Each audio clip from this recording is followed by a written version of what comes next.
This is on the velocity quiz.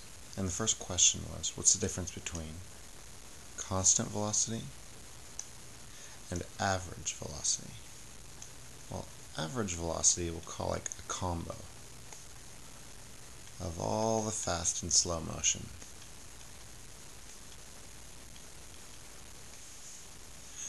A couple good examples that I saw was like a graph, and here's the speed going up and down. Well, then your average might be something like this. Or maybe you could say, I was going on the highway 60 miles per hour. Then also stoplight at 0 miles per hour. So average was around 30. Okay, constant velocity just means there's no change in speed or direction. Like going on the highway 60 miles per hour and just cruising. Okay, the next question.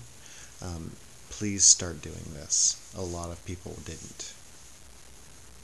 But let's find out what we know. There's a velocity of 20 meters per second. Here's our question. How long will it take to reach the batter? It's 27.4 meters away. So I know my velocity equals 20. Question equals how long? 27.4 meters. Meters just means distance. Now let's set it up. Distance equals velocity times time. Fill in the info. 27.4 equals 20 times time. I need to get time by itself. So I need to move the 20. It's t times 20, so the opposite is divided by 20. This cancels. And now let's find out. 27.4, you always punch in the top number first. 1.37 meters per second. A lot of people put this because they weren't sure. Our velocity is in meters per second. That means our time is only seconds.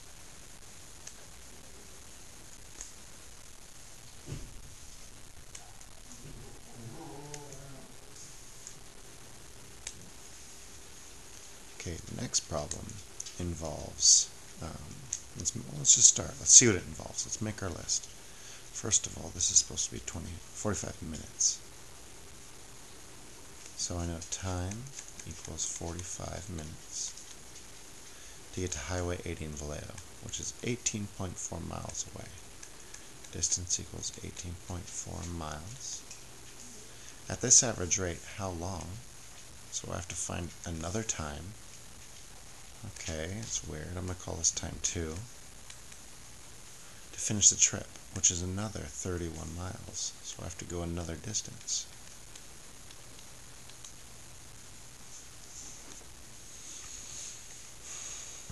I don't really have everything I need, but I do have enough to make a ratio.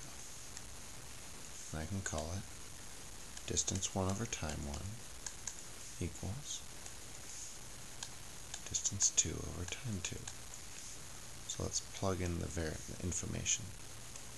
18.4 divided by 45 equals 31 divided by question mark. Now I have a ratio set up.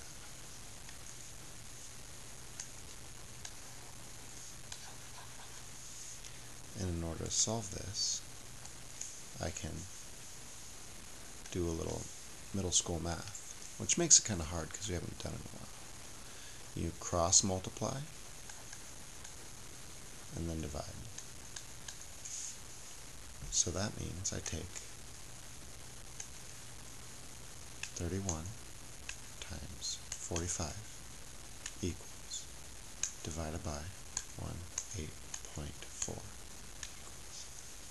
So this is 75.8 what?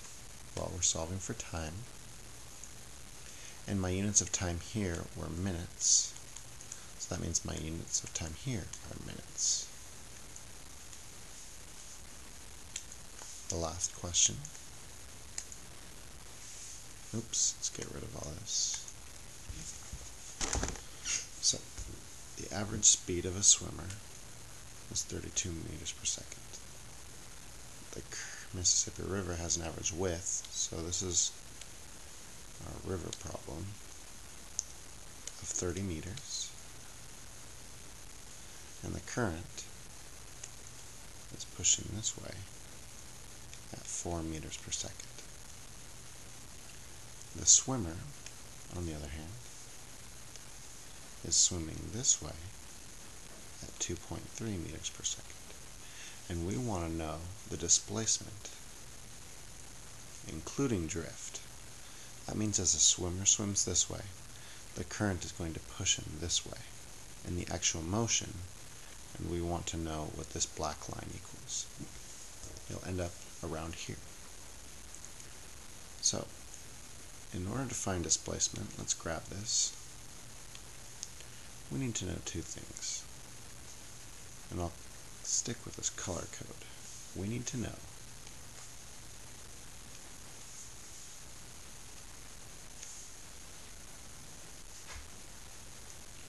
displacement in the y direction, which is up and down motion from swimming. And we need to know displacement in the x direction. So let's go back to our formula. Our formula is distance equals velocity times time. But if you break it up into components, distance equals velocity y times time.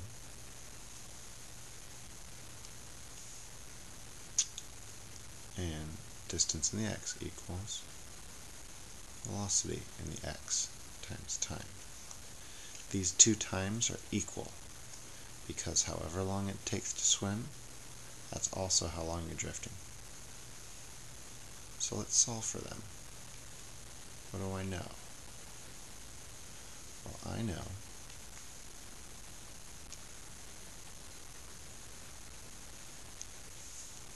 that this equals 30. The up and down velocity is 2.3 times time. So I divide by 2.3 and see what that equals. 30 divided by 2.3 equals 13.4 seconds.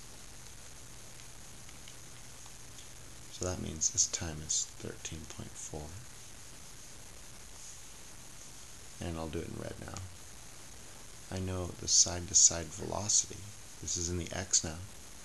I know the velocity is 4. So let's go times 4 equals 52.17. So I know this distance is 52.17 because it was drifting for 13.4 seconds at this velocity. So let's erase everything for a second. Now we have what we were looking for, 52.4 and 30 meters. Now we can do the Pythagorean to solve for displacement. 30 squared plus 52.4 squared equals, well, I know this is 900. 52.4 squared plus 2745.76. So add these together. Plus 900. Oops. 2745.76 plus 900.